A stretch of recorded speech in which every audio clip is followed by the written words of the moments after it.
Muy buenas noches a todas las personas presentes. Les voy a rogar disculpas porque ando un poco afectado de la garganta. Un placer para mí estar aquí y tener la oportunidad pues darles una pequeña charla, porque realmente en una hora es muy difícil asumir con mucho detalle el tema de los recursos en contra de la sentencia penal.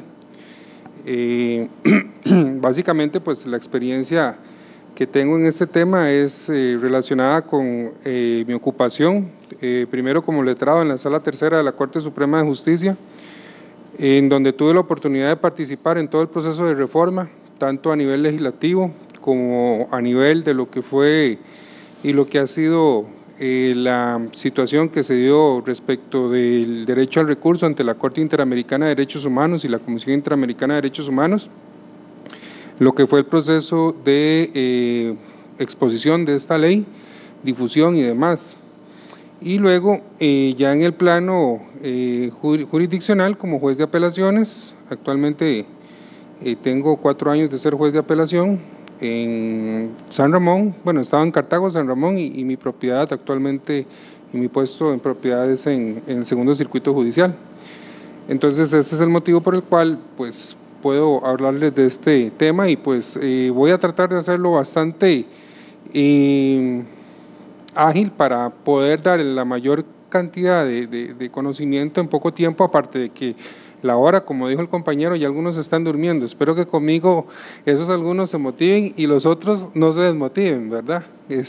Pero sí es bastante difícil por la hora, así es que voy a tratar de hacerlo bastante de una manera ágil. De hecho, les felicito por estar acá y tener ese interés en aprender, a pesar de ser horas y días que normalmente la gran mayoría de personas pues están en otras actividades, ¿verdad?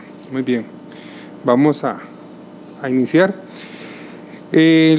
La modificación del Código Procesal Penal en lo que es el sistema impugnativo. Vamos a hablar de los recursos contra la sentencia penal. Se dio mediante la ley número 8837, que es la ley de creación del recurso de apelación de la sentencia, otras reformas al régimen de impugnación e implementación de nuevas reglas de oralidad en el proceso penal. Con el nuevo sistema tenemos 2 tipos de recursos. Antes, bueno, ya no es tan nuevo, ¿verdad? Pero sí es lo más novedoso y es la reforma procesal más importante que se ha introducido en el Código Procesal Penal desde su vigencia. El miércoles 9 de junio del 2010, en el alcance número 10A de la Gaceta número 111, se publicó esta ley número 8837 y entró a regir 18 meses después de su publicación. Antes de esta normativa, el recurso que procedía en contra de la sentencia penal era el recurso de casación. Luego de esta reforma, el recurso que procede en contra de la sentencia penal, es decir, la que es dictada por el Tribunal de Juicio como producto del juicio oral y público, es el recurso de apelación. Entonces, un primer elemento que ustedes deben de tener muy presente es que ustedes recuerdan que antes, cuando la noticia, y siempre lo ha sido, los juicios y los asuntos penales se cubría por parte de los medios de comunicación, y dependiendo del resultado del debate, las personas decían, vamos a ir a casación, vamos a recurrir en casación, todo el mundo hablaba de casación, ¿verdad?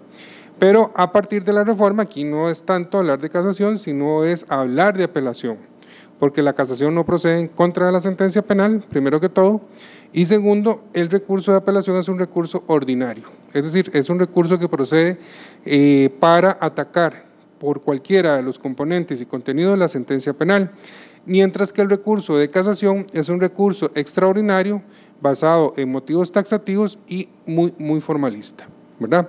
Así es que de entrada ustedes tienen que tener muy claro que el recurso que procede en contra de la sentencia penal y es el que viene a establecer la garantía del derecho de recurrir del fallo establecido en el artículo 8.2H de la Convención Americana sobre Derechos Humanos, es el recurso de apelación de sentencia penal.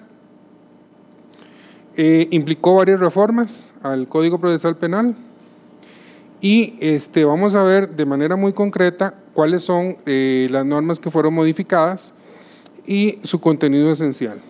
¿Cuáles son las resoluciones recurribles a través del recurso de apelación de sentencia? Las sentencias dictadas por el Tribunal de Juicio son esas de las que ya les hablé, las que son producto del juicio oral y público y que vienen a resolver el caso que ha sido sometido a juzgamiento. Y también los sobreseimientos dictados en fase de juicio. Los sobreseimientos que se dictan antes de la fase de juicio, por ejemplo, los que se dictan por el juez penal y que tienen apelación ante el Tribunal de Juicio actuando como órgano de alzada, no tienen recurso de apelación. Nada más tienen recurso de apelación de sentencia las resoluciones dictadas por el Tribunal de Juicio como resultado del debate o por un sobreseimiento pero dictado en fase de juicio, ¿verdad? Y obviamente todos los aspectos penales, civiles e incidentales que se incluyan en una sentencia penal, ¿verdad? Entonces el recurso de apelación es el medio impugnativo que procede contra todos los aspectos que se puedan resolver en un proceso penal a través de la sentencia. En el artículo 459 se establecen los aspectos que son o que pueden ser objeto de impugnación a través del recurso de apelación, como lo son básicamente en esta norma se establecen los presupuestos que categorizan el recurso de apelación de sentencia. Si ustedes leen el texto literal de la norma, se habla de que el recurso de apelación permitirá el examen integral del fallo. La Corte Interamericana de Derechos Humanos, en el caso de Herrera Ulloa, que fue en su sentencia de 2 de julio de 2004, la que vino a obligar al Estado de Costa Rica a modificar su régimen de impugnación, dentro de los aspectos más importantes que individualizó o precisó para establecer cuál era la esencia del derecho de recurrir del fallo, establecido en el artículo 8.2h del Pacto de San José, era en esencia la posibilidad de que el mecanismo procesal permitiese un examen integral del fallo. ¿Qué es esto? Que se pudiese cuestionar, impugnar, atacar cualquiera de los componentes de la sentencia sin limitación alguna. Y además, en esa resolución del caso Herrera Ulloa se estableció que tenía este mecanismo procesal que ser amplio, informal, flexible y accesible. Cuando se da la reforma, mediante la ley 8837, se trató de incorporar todos esos aspectos que fueron establecidos en la sentencia del caso Herrera Ulloa y en ese caso específico, ¿verdad?, para efectos de que pues la Corte Interamericana pudiese dar por cerrado el caso que implicó la primera condenatoria en contra de Costa Rica por violación de derechos humanos. Es por ello que en este artículo 459 se establece que el recurso de apelación permitirá el examen integral del fallo y lo que debe mostrarse es la inconformidad, ya sea con la determinación de los hechos, la incorporación y valoración de la prueba, la fundamentación jurídica y la fijación de la pena. Si ustedes, en términos sencillos, analizan esta norma, prácticamente lo que permite es la impugnación de todos los componentes de una sentencia penal, ¿verdad? Que ustedes saben que una sentencia penal tiene una fundamentación descriptiva, fundamentación fáctica, intelectiva, jurídica y de la pena, es decir, todo el contenido de la sentencia, sin establecer presupuestos o aspectos taxativos o específicos para la procedencia de la apelación. Entonces, de esta manera se regula de una manera muy amplia la posibilidad de mostrar las inconformidades en contra de la sentencia e impugnar cualquiera de los elementos que en ella o que son parte de su contenido y que han sido objeto de resolución. El recurso de apelación permite no solo que el Tribunal de Apelación de Sentencia se pronuncie sobre los aspectos expresamente alegados, sino también en la norma se establece de manera específica y de manera clara y precisa que el Tribunal de Apelación puede declarar aún de oficio los defectos absolutos y violaciones al debido proceso presentes en la sentencia. Es decir, los alegatos de la parte pues sí confieren la competencia al Tribunal de Alzada para conocer esos reclamos y resolverlos. De hecho, es una obligación del Tribunal de Apelación de Sentencia resolver todos esos aspectos y todos esos cuestionamientos. Pero la ley le da la facultad al Tribunal de Apelación de Sentencia que incluso en casos en que no se haya alegado un defecto absoluto, una violación al debido proceso, que de oficio el tribunal la pueda declarar a favor de la parte impugnante. ¿Esto qué permite? Permite que el recurso de apelación sea un mecanismo efectivo y eficaz para garantizar que un órgano superior al que dictó la sentencia pues pueda llevar a cabo un examen integral de la misma y un amplio control del fallo, que es precisamente lo que la Corte Interamericana de Derechos Humanos ha definido como el derecho de recurrir del fallo y fue uno de los parámetros que le estableció el Estado costarricense en el procedimiento de supervisión de cumplimiento de sentencia del caso Herrero Ulloa y que implicó toda la reforma procesal y toda la reforma de nuestro sistema impugnativo. El plazo para presentar el recurso de apelación es de 15 días hábiles, ¿verdad? A partir del dictado de la sentencia, que ustedes saben que puede ser, si es una sentencia oral, pues es a partir del dictado oral de la sentencia, y si es una sentencia escrita, a partir de la lectura integral del fallo, ¿verdad? En la norma se establece que se debe presentar por escrito o cualquier otra forma de registro. Cuando se habla de cualquier otra forma de registro, es más que todo de soportes digitales. Por ejemplo, no proceden recursos de apelación planteados de manera oral. Ya incluso hay jurisprudencia reiterada de la Sala Tercera que establece que esa no es una forma para presentar un recurso de apelación y pues en algún momento algunos abogados y partes en procesos penales pues intentaron o pretendieron presentar recursos de apelación de manera oral, pero la norma en ese sentido es muy clara y debe ser por escrito. Tiene requisitos de forma, pero estos requisitos de forma no son, digamos, obstáculos absolutos y no tienen un carácter formal tan rígido que en caso de inobservarse impliquen la inadmisibilidad del recurso de apelación, pero sí son elementos y requisitos que por sentido común son absolutamente necesarios para que un recurso de apelación pues, tenga alguna posibilidad de tener un buen suceso, ¿verdad? Porque si un recurso de apelación es un enredo, ¿verdad? Si no se expresan los agravios, si no se fundamentan, pues las posibilidades de éxito son muy bajas, ¿verdad? Salvo que haya un defecto absoluto demasiado evidente que el tribunal pues pueda declararle de oficio.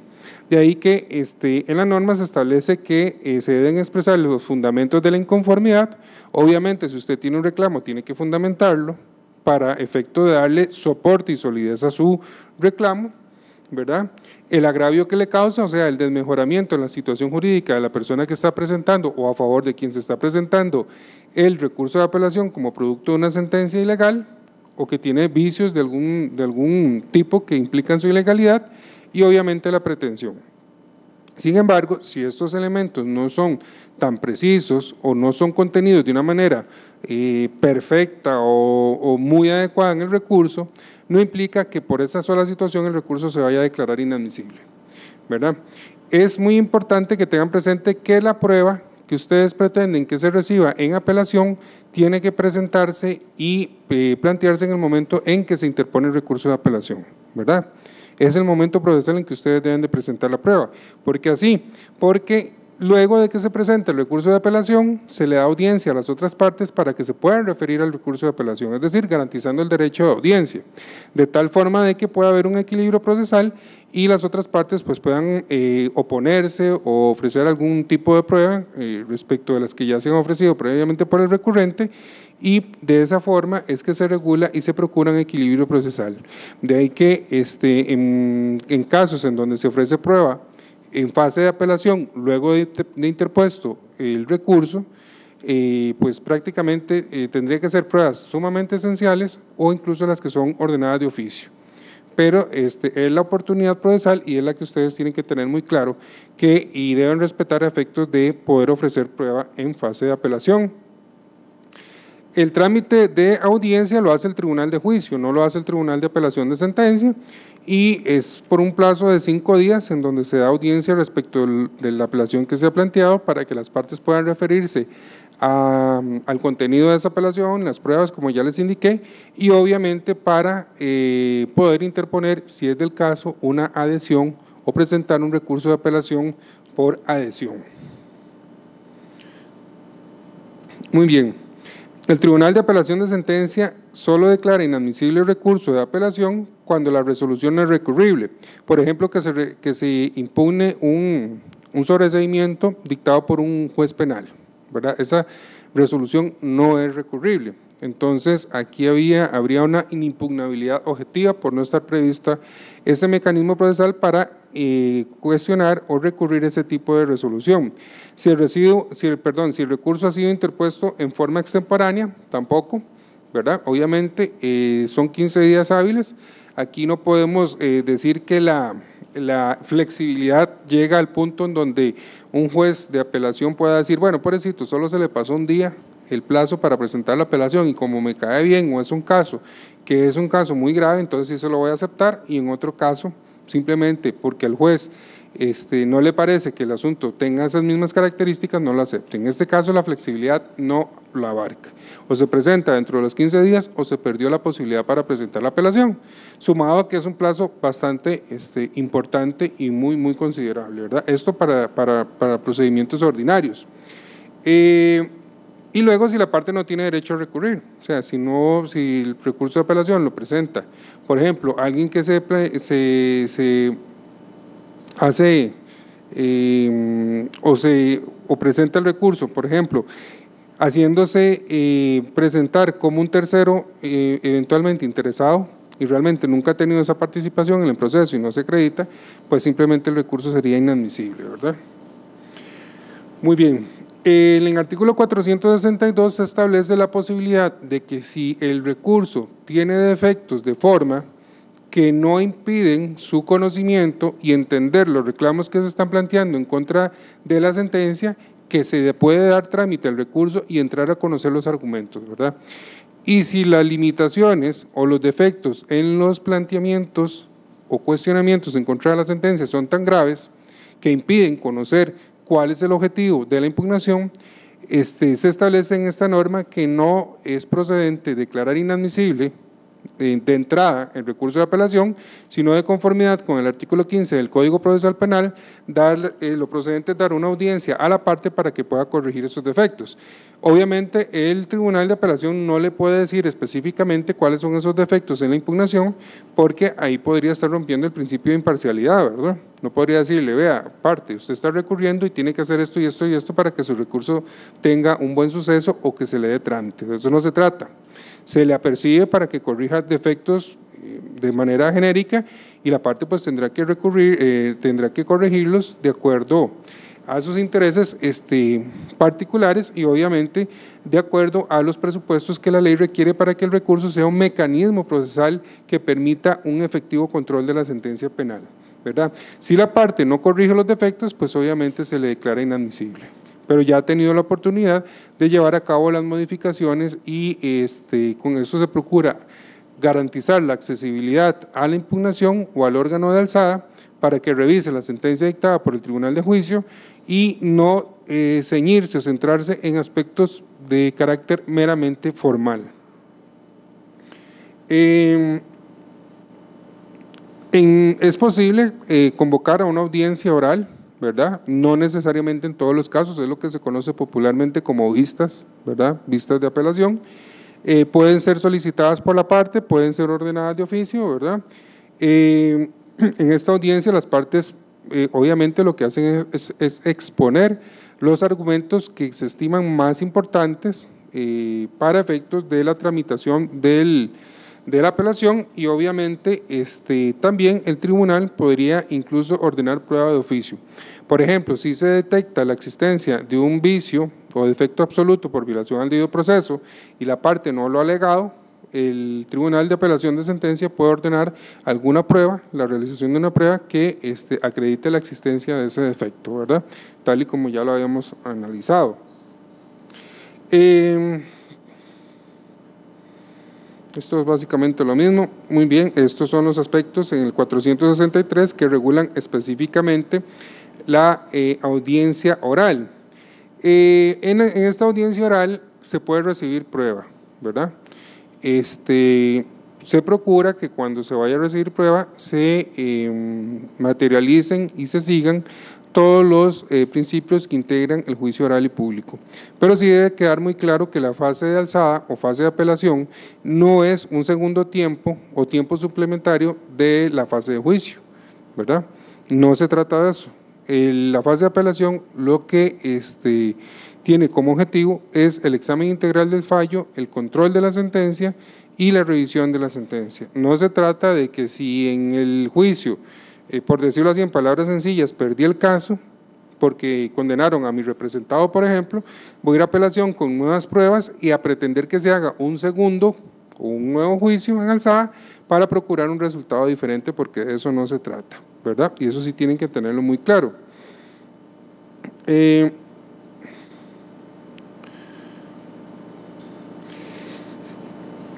La actividad probatoria que se regula en apelación está establecida en el artículo 464 y tiene como fin el examen integral del fallo. Como les indiqué, la fase de apelación no es un segundo juicio, ni tampoco es una fase plenaria. Así es que, siendo el objetivo de la apelación revisar si la sentencia se dictó conforme a derecho, obviamente que lo que se va a analizar es la manera en que se apreciaron las pruebas y en que se resolvió el caso, tanto desde el punto de vista del juicio fáctico como del juicio jurídico, ¿verdad? Se controla la sentencia. No es la apelación una nueva fase para producir nueva prueba que implique, en términos sencillos, el dictado de una nueva sentencia en fase de alzada, ¿verdad? Entonces, en la apelación, la parte puede pedir que se reexaminen los registros del debate. Por ejemplo, si hay un cuestionamiento sobre la forma en que se valoró un determinado testigo, se puede solicitar que el tribunal pues analice los registros de la audiencia para establecer y poder controlar la manera en que declaró un determinado testigo. Por ejemplo, que se cuestione la fundamentación descriptiva de la sentencia, que es en la que se establece un resumen del contenido de la prueba, en donde, por ejemplo, se dice que un testigo manifestó una cosa específica en el juicio oral y público y en el recurso de apelación se establece que lo que se está consignando en la sentencia no es lo real o no es lo correcto que manifestó el deponente en el contradictorio. De ahí que, revisando el registro del debate, pues se puede constatar quién es el que tiene la razón, si lo que se consignó en la sentencia o el reclamo que se está planteando por la parte, que podría tener alguna incidencia en lo que es la valoración de la prueba, el análisis integral de la prueba y las conclusiones a las que se arribó en la sentencia, ¿verdad? De ahí que es perfectamente dable que la parte pueda pedir un examen de los registros del debate a efecto de acreditar la existencia de un cuestionamiento o un agravio. Obviamente, en casos de prueba testimonial, las declaraciones que se analizan son las que se produjeron en el debate y se valoraron en la sentencia. Solo excepcionalmente se puede ordenar por parte del Tribunal de Apelación de Sentencia la reproducción de algún testimonio o alguna parte del testimonio. ¿Por qué? Porque si el Tribunal de Apelación de Sentencia asume funciones propias del Tribunal de Juicio, y prácticamente lo que estaría haciendo es formándose una nueva convicción a partir de la recepción de no todas las pruebas, sino de algunas pruebas, por ejemplo, de algún testigo determinado, y eso pues viene a violentar flagrantemente el artículo 142, el 184 del Código Procesal Penal en cuanto al deber de fundamentación, y obviamente vendría a desconocer la fase de juicio oral y público como la fase esencial del proceso, ¿verdad? Que así está definido en el Código Procesal Penal. De ahí que excepcionalmente podría ser necesario traer a un testigo para aclarar algún punto, obviamente si los registros del debate no lo permiten, pero no se trata de que en fase de alzada se van a repetir todos los testimonios y que sea necesario estar trayendo a todos los testigos para verificar lo que dijeron en el juicio o eventualmente para establecer si se valoró adecuada o inadecuadamente un testimonio, pues porque obviamente lo que hay que analizar es la sentencia y analizar el debate que la originó, ¿verdad?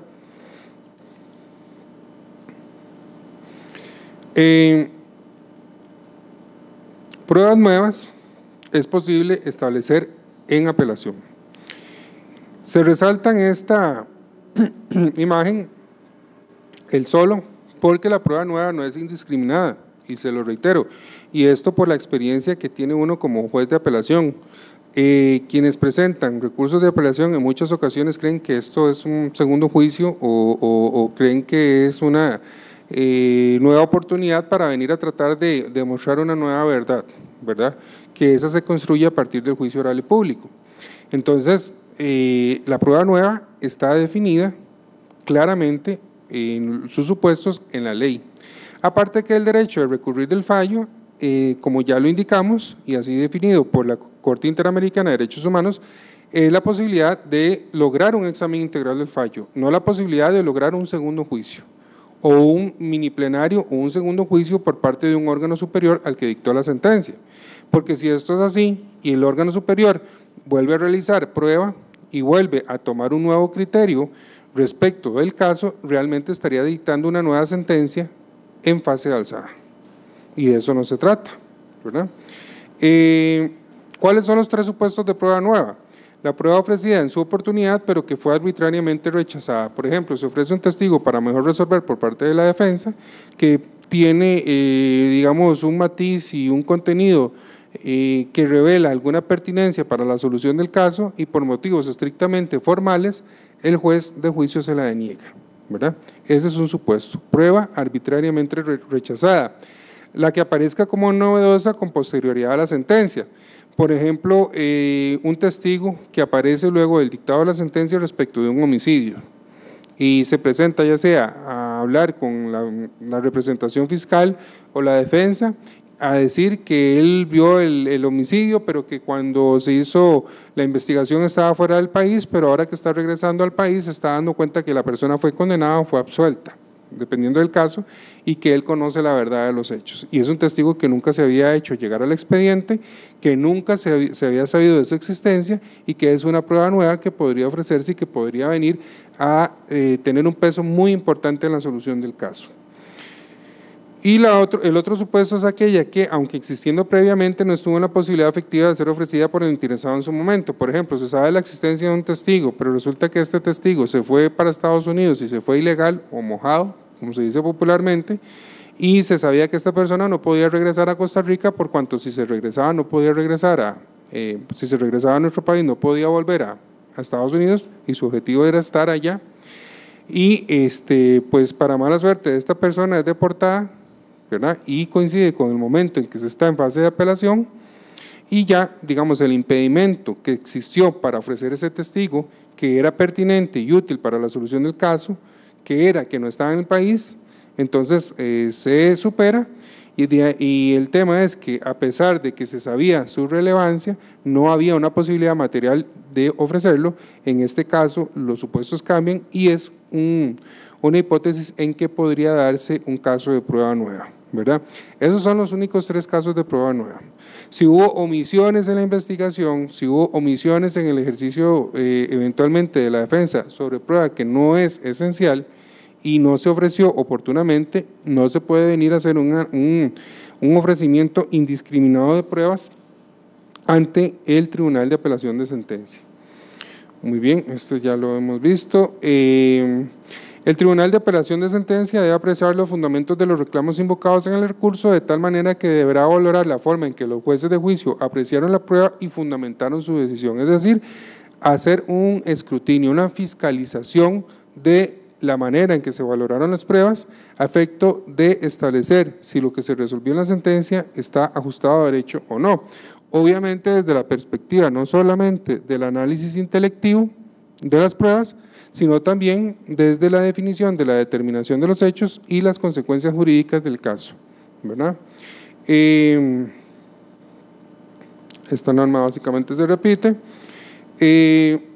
Si el Tribunal de Apelación de Sentencia declara con lugar el recurso, puede anular totalmente la sentencia impugnada y ordenar el reenvío o la reposición del debate, anular parcialmente la sentencia e indicar el objeto concreto del nuevo juicio o resolución, por ejemplo, que sea un caso en donde exista una acción civil resarcitoria, se plantean reclamos en contra de lo resuelto en lo relativo a los aspectos penales y el Tribunal de Apelación de Sentencia declara sin lugar todos los reclamos planteados en contra, por ejemplo, de una persona que es condenada por un delito de robo agravado, se declara sin lugar la apelación que se planteó en contra de esa condenatoria, pero si existe una acción civil resarcitoria y no fue resuelta adecuadamente, podría declararse con lugar la apelación en cuanto a lo que son los extremos civiles y ordenar el reenvío parcial únicamente para discutir los aspectos en lo relativo a los extremos civiles. También el Tribunal de Apelación de Sentencia puede resolver el caso conforme a la ley aplicable, que es resolverlo por el fondo. Por ejemplo, podría ser que un caso esté prescrito, no tendrías, y hay una mala apreciación por parte del Tribunal de Juicio de las normas que regulan la prescripción. En este caso sería totalmente ocioso ordenar un reenvío, ¿verdad? De tal forma que el Tribunal de Apelación de Sentencia podría tomar la decisión de fondo. En esta norma también se regula la posibilidad que el Tribunal de Apelación de Sentencia ordene de una vez la libertad del imputado en caso de declararse con lugar un recurso de apelación. En el artículo 465 tenemos el principio de no reforma en perjuicio, que dice que cuando el recurso ha sido interpuesto solo por el imputado o a su favor, en la resolución del Tribunal de Apelación de Sentencia o en el juicio de reenvío no se podrá imponer una sanción más grave que la impuesta en la sentencia anulada ni desconocer los beneficios que en ésta se hayan acordado. Es decir, si solo la parte imputada apela, el resultado de la apelación no puede ser más pernicioso o nocivo de lo que originalmente se plasmó o se decidió en la sentencia que es objeto de impugnación. Es decir, no se pueden mejorar las condiciones que ya han sido declaradas en el fallo que es objeto del recurso, ¿verdad?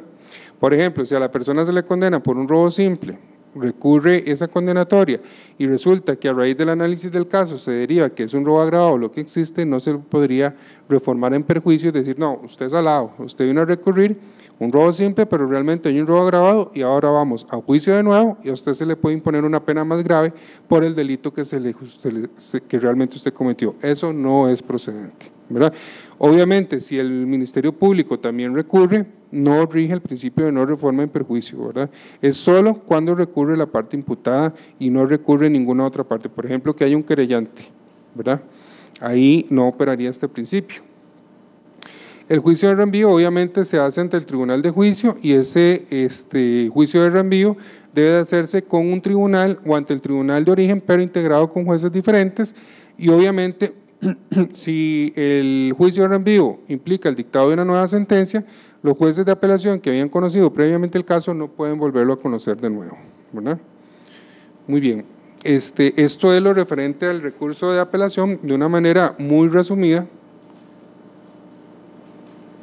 pero con los elementos esenciales para que ustedes tengan una perspectiva de lo que es realmente el recurso de apelación, su informalidad y la accesibilidad que tiene a efectos de cuestionar el fallo, ¿verdad? Y con sus características principales claramente delimitadas.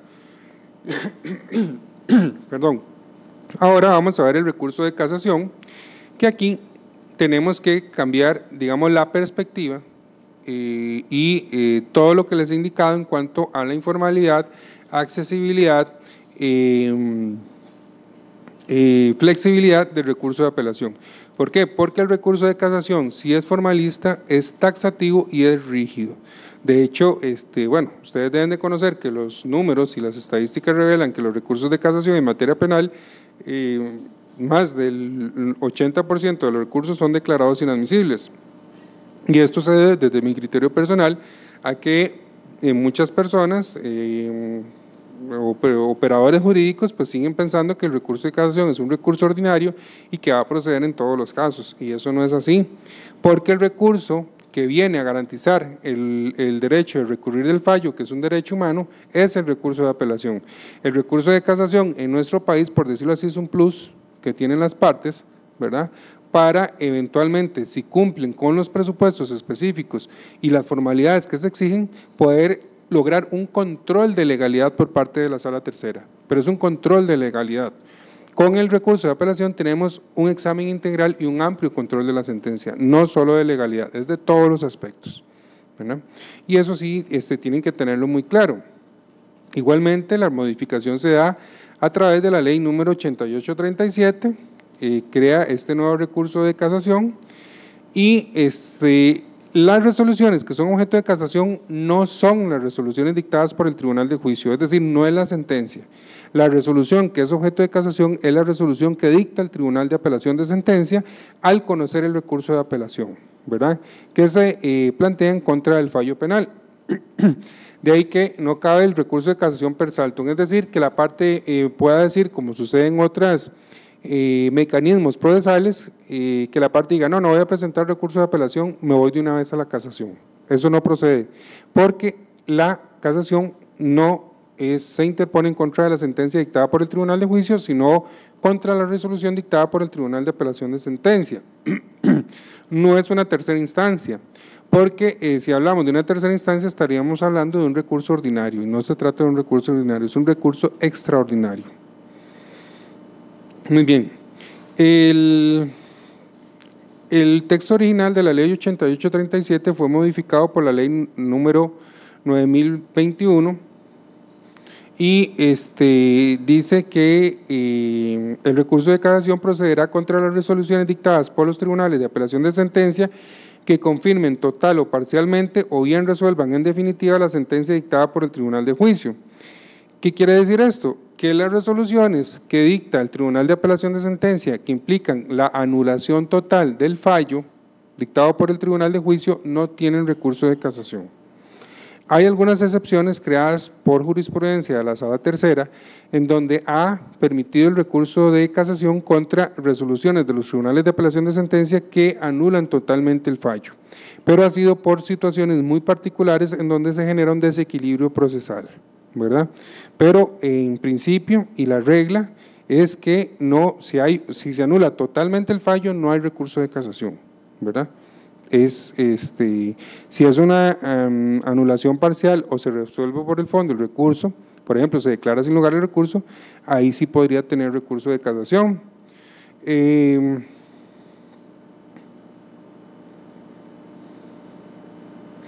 Si se confirma parcialmente la sentencia por parte del Tribunal de Apelación de Sentencia y se presenta casación, no quiere decir que una parte del fallo va a adquirir firmeza y la otra no, porque si es objeto de casación, todo el fallo va a adquirir firmeza hasta que se resuelva este último recurso, ¿verdad?, por parte de la Sala Tercera.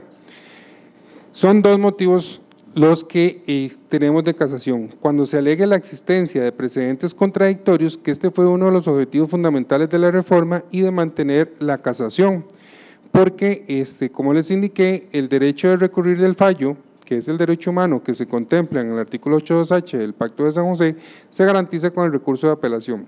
Pero con la reforma se pretendió que la Sala de Casación retomara esa función que clásicamente implicó su surgimiento, como lo es ordenar la interpretación y aplicación de las normas. Esto es lo que se llama nomofilaquia, es decir, que la Sala dicte o establezca las directrices en la forma en que deben interpretarse y aplicarse las normas en el derecho penal. De ahí que uno de los, el motivo o uno de los principales objetivos de la reforma era ordenar la aplicación del derecho, esto en aras del derecho penal, perdón, esto en aras de cumplir con el principio de seguridad jurídica. De ahí que cuando hay precedentes contradictorios, perdón, el mismo artículo 468 establece lo que es un precedente para que no haya márgenes de interpretación. En ese sentido se establece que para los efectos del inciso A de este artículo 468 se entiende por precedente únicamente la interpretación y aplicación del derecho relacionada directamente con el objeto de resolución. Es decir, si hay, por ejemplo, uno de los casos más digamos difundidos y que generó más discusiones en su momento, pero que ya está bastante analizado por parte de la Sala Tercera, es el caso de la aplicación del concurso material o el concurso ideal en los delitos de violación en que hayan penetraciones o múltiples penetraciones en distintos orificios corporales. En su momento, ciertos tribunales de casación, que eran los que existían antes de esta reforma, sostenían que si había, por ejemplo, un hombre penetraba a una mujer por vía anal y vaginal contra su voluntad, o sea, violentamente, cometiendo un delito de violación, constituía un único delito, porque se consideraba que era un concurso ideal. Otros tribunales de casación y la Sala Tercera consideraban que ahí había un concurso material porque cada una de esas penetraciones implicaba una violación al bien jurídico libertad sexual. Entonces, ¿qué sucedía? Que si en un caso se aplicaba el concurso ideal, pues obviamente la pena iba a ser mucho menor que en el otro caso que se aplicaba un concurso material. Entonces sucedió que algunas personas, dependiendo del tribunal que le tocase, de casación, porque recordemos que en materia de delitos sexuales, con la ley de apertura de la casación penal, se definió la competencia de ese tipo de delitos en casación solo para los tribunales de casación. Entonces, dependiendo del tribunal, así va a ser la suerte de la persona que era juzgada y también de la persona ofendida, ¿verdad? Porque en algunos casos, por ejemplo, se podía imponer una pena de 20 años y en otro una pena de 10 años. Para la persona imputada, pues obviamente el perjuicio es muy grande, ¿verdad? Y para la persona ofendida, pues también no va a tener una satisfacción en el enjuiciamiento de su caso, ni tampoco se podría pensar en una satisfacción del principio de tutela judicial efectiva, porque la persona ofendida va a decir, bueno, ¿cómo es posible que una persona que cometió el mismo hecho que yo sufrí, en ese caso le pusieron 20 años y en el caso mío le pusieron 10 años, que es que mi libertad sexual vale menos, ¿verdad? Entonces se procuró alcanzar en mayor medida la seguridad jurídica y una uniformidad en la aplicación del derecho penal. Obviamente las resoluciones de la Sala Tercera no son vinculantes, no son obligatorias para los tribunales de menor jerarquía, como lo son las resoluciones de la Sala Constitucional, pero es obvio que si la Sala Tercera tira directrices y define un tema como el que hemos puesto de ejemplo, que obviamente si un tribunal de apelación aplica de una forma contraria esa norma, pues a través del recurso de casación puede llegar el asunto ante la Sala Tercera y se va a unificar de nuevo el criterio y pues se va a anular la resolución del Tribunal de Apelación de Sentencia. O sea, hay una forma de controlar la interpretación y aplicación de las normas sin que sea de carácter obligatorio, porque aquí podría estar de por medio la afectación del principio de independencia judicial, ¿verdad? ¿Cuáles son los precedentes que pueden ser contradictorios? Los dictados por los tribunales de apelación de sentencia, ¿verdad? Por los distintos tribunales de apelación de sentencia, que hay tribunales de apelación de sentencia en Goicoechea o Segundo Circuito Judicial, en San Ramón o Tercer Circuito Judicial de Alajuela, en Cartago y en la zona de Guanacaste, que es el Tribunal de Apelación de Santa Cruz, ¿verdad? Si por ejemplo el Tribunal de Apelación de Santa Cruz sostiene el criterio de que hay un concurso ideal en ese tipo de violación que les indiqué como ejemplo, y el Tribunal de Apelación del Segundo Circuito Judicial sostiene que hay un concurso material, pues habría un precedente contradictorio entre uno y otro y esto justificaría la casación. Igualmente, los precedentes contradictorios entre los dictados o las resoluciones dictadas por los tribunales de apelación de sentencia con respecto a las resoluciones de la Sala de Casación Penal. Por ejemplo, la sección que yo integro asume un criterio de que existe un concurso ideal cuando hay múltiples penetraciones en orificios corporales de la víctima, y la Sala Tercera ya ha definido de que es un concurso material. Tenemos un precedente contradictorio entre lo que se está planteando por el Tribunal de Apelación de Sentencia y lo que ha definido ya la Sala Tercera, y eso justifica el recurso de casación, ¿verdad? No cabe la casación cuando hay precedentes contradictorios en las resoluciones de la Sala de Casación Penal, es decir, que la Sala de Casación Penal sí puede cambiar de criterio y eso no implica justifica un motivo de casación, ¿verdad? Muy bien.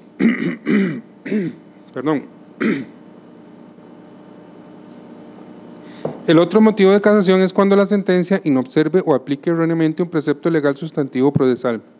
Eso es un control de legalidad, ¿verdad? Y básicamente podría pensarse en graves violaciones al debido proceso que se fueron o quedaron de lado y no fueron analizadas correctamente y decididas correctamente por parte del Tribunal de Apelación de Sentencia. No procede la casación cuando el reclamo tiene como finalidad modificar directa o indirectamente los hechos probados de la sentencia, o pretender una revaloración de la prueba o el cuadro fáctico de la sentencia. Perdón. Esto lo que quiere decir, como se los he indicado, es que el recurso de casación no procura ser una tercera instancia en donde se van a volver a analizar los hechos probados y la forma en que se analizó la prueba. Es para vicios de legalidad, vicios formales. Por ejemplo, que una sentencia no tenga una relación de hechos probados, por ejemplo, y que el Tribunal de Apelación de Sentencia que le tocó ver el caso considere que eso es cualquier cosa y que es irrelevante. y la sala considera que la relación de hechos probados es la que viene a determinar un aspecto fundamental para poder establecer la congruencia entre lo acusado y lo decidido, o para satisfacer el principio de correlación entre acusación y sentencia. Entonces aquí la sala no estaría valorando los hechos que se determinaron, ni haciendo un análisis de esos hechos, sino que están analizando un vicio de forma en la sentencia, que falta un componente esencial de la sentencia. Entonces ahí hay un control de legalidad y podría justificar la casación. Pero si la parte lo que pretende es una nueva valoración o una nueva fiscalización de la manera en que fue valorada la prueba en la sentencia, ese recurso de casación no es procedente, porque no es una tercera instancia.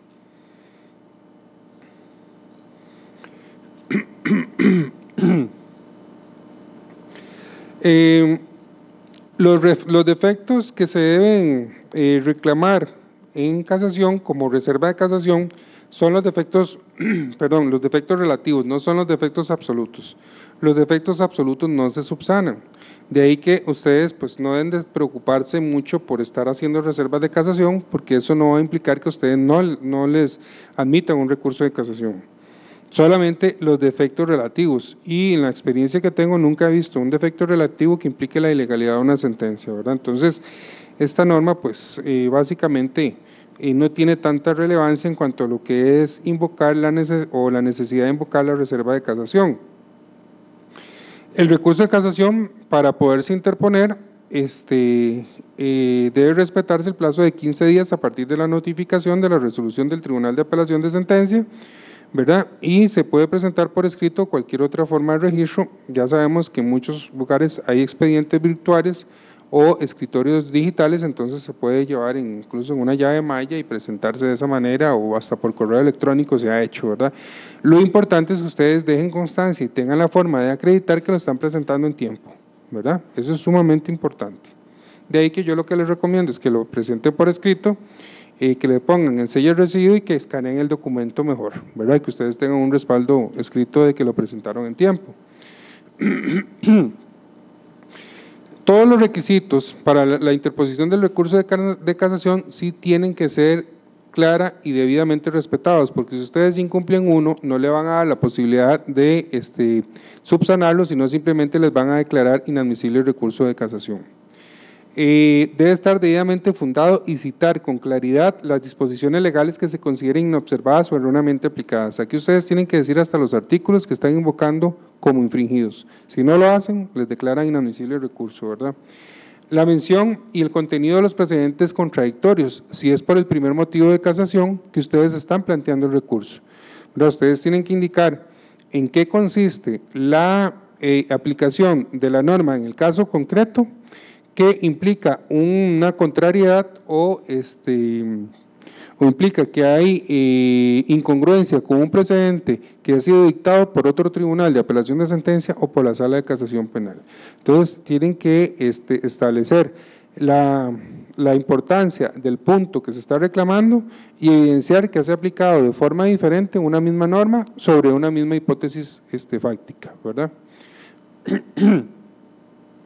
Se debe indicar el agravio y la pretensión. Acá sí debe de muy claramente establecerse cuáles son los prejuicios que acarrea la resolución a la parte que está recurriendo, ¿verdad? En qué desmejora la situación jurídica y que esto implica el agravio a los intereses. Deben separarse los motivos, ¿verdad? Establecerse los fundamentos. Y en esto muy claramente pues debe cumplirse con tal regulación, porque si no el recurso de casación se les declararía inadmisible. El trámite de audiencia respecto del recurso de casación que se plantea lo hace el Tribunal de Apelación de Sentencia y en un plazo de 5 días, y también admite la posibilidad de presentar un recurso de casación por adhesión. En la normativa original del artículo 471 se establecía que el presidente de la Sala Tercera de la Corte Suprema de Justicia era quien iba a estar a cargo de la admisibilidad de la casación, pero mediante la reforma establecida en la Ley 9021 se estableció que es la Sala de Casación la que declarará inadmisible el recurso cuando no se cumplan los requisitos legales para su interposición, según lo establecido en el artículo 469. Además, y esto ya lo habíamos indicado, pero es importante resaltar lo que está en esta norma, cuando la resolución no sea recurrible, la parte no tenga derecho de recurrir, cuando el recurso tenga como finalidad modificar los hechos probados o cuando el recurso sea absolutamente infundado, en cuyo caso lo declarará así y devolverá las actuaciones al tribunal de origen. Esto es la posibilidad o el amplio margen que da la ley a que la sala declare inadmisible un recurso de casación sin tener que hacer un largo trámite, ¿verdad? Y es la sala de casación la competente para declarar inadmisible el recurso. Si se mantenía la ley de la forma en que originalmente se había establecido y se había aprobado, pues se le iban a dar competencias muy abundantes, por decirlo de alguna forma, al presidente de la sala tercera, ¿verdad? Y la sala tercera es un órgano colegiado y conforme a la ley orgánica del Poder Judicial, la sala tercera o la sala de casación penal tiene como competencia resolver los recursos de casación penal. De ahí que si un recurso no es admitido y esa decisión es solo tomada era solo tomada por el presidente de la sala tercera, pues obviamente se iba a darle competencias de un órgano colegiado a un órgano unipersonal, sin posibilidad de impugnación alguna, sin posibilidad de reclamo alguno, y obviamente si algo no entra a conocerse al plenario de la sala, pues obviamente nunca va a haber posibilidad de conocer el fondo, ¿verdad? Entonces, se decidió en aquel momento por la Asamblea Legislativa que tenía que ser una competencia colegiada y obviamente se declara inadmisible o inadmisible el recurso por parte del Pleno de la Sala Tercera.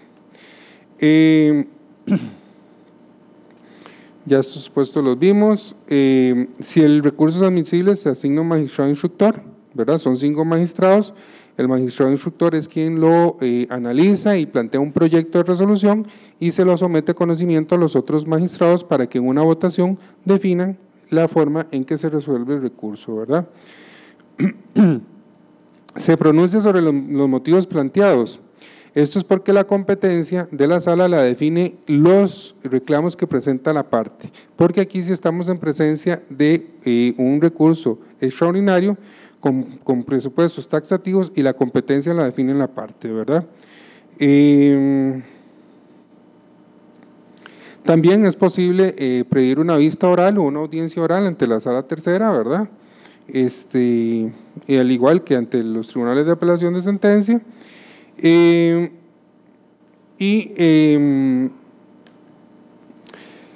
Los efectos del recurso de casación son los siguientes: si la sala de casación admite, más bien declara con lugar el recurso por violación a la ley procesal, anulará total o parcialmente la resolución impugnada y ordenará la reposición del procedimiento de resolución del Tribunal de Apelación de Sentencia. O sea, normalmente las decisiones que se toman en casación y que admiten un recurso y lo declaran con lugar implican la ineficacia o nulidad de la resolución del Tribunal de Apelación de Sentencia. Entonces el asunto se vuelve ante el Tribunal de Apelación de Sentencia que conoció el caso.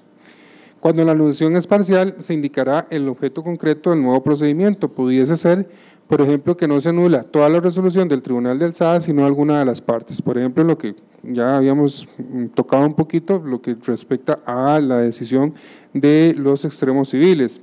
En los demás casos, la sala al acoger el recurso enmendará el vicio y resolverá el asunto de acuerdo con la ley aplicable. Pues obviamente la sala puede resolver por el fondo, ¿verdad?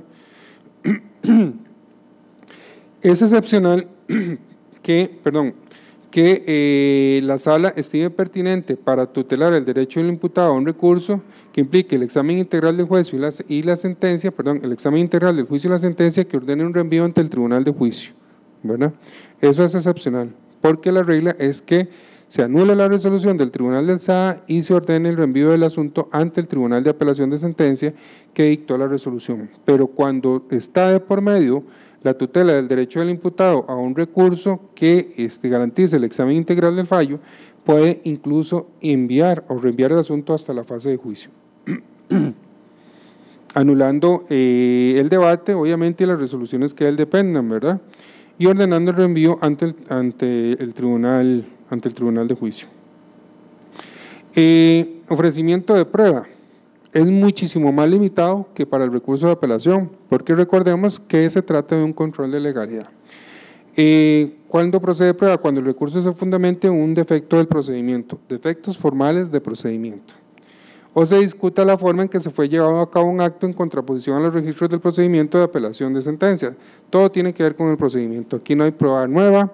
Acordémonos de que no es posible discutir en casación la determinación de los hechos o los hechos probados, ¿verdad?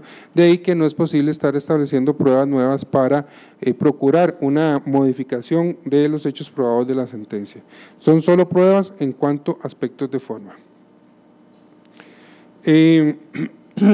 También la sala puede ordenar la libertad del imputado y tenemos también regulado lo de la reforma, no reforma en perjuicio, que dice lo siguiente: cuando el recurso de casación ha sido interpuesto solo por el imputado o a su favor, y cuando se ha presentado el recurso de apelación de sentencia solo por el imputado a su favor, en la resolución de la sala o en el juicio de reenvío no se podrá imponer una sanción más grave que la impuesta en la sentencia anulada, ni desconocer los beneficios que en esta se hayan acordado.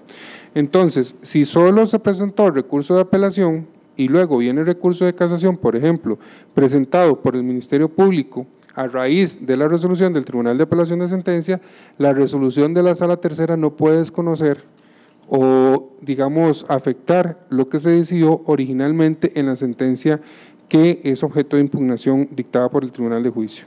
Por eso, ustedes ven que no solamente en esta norma se hace referencia al planteamiento del recurso de casación por la parte imputada, sino también al recurso de apelación, ¿verdad? Porque si todo el sistema o la maquinaria impugnativa se originó a raíz de la impugnación de la parte imputada y el Ministerio Público no apeló originalmente, no puede mejorarse en casación si es que llega a plantearse por solicitud del Ministerio Público consecuencias jurídicas que desmejoren las que se declararon en la sentencia original, ¿verdad?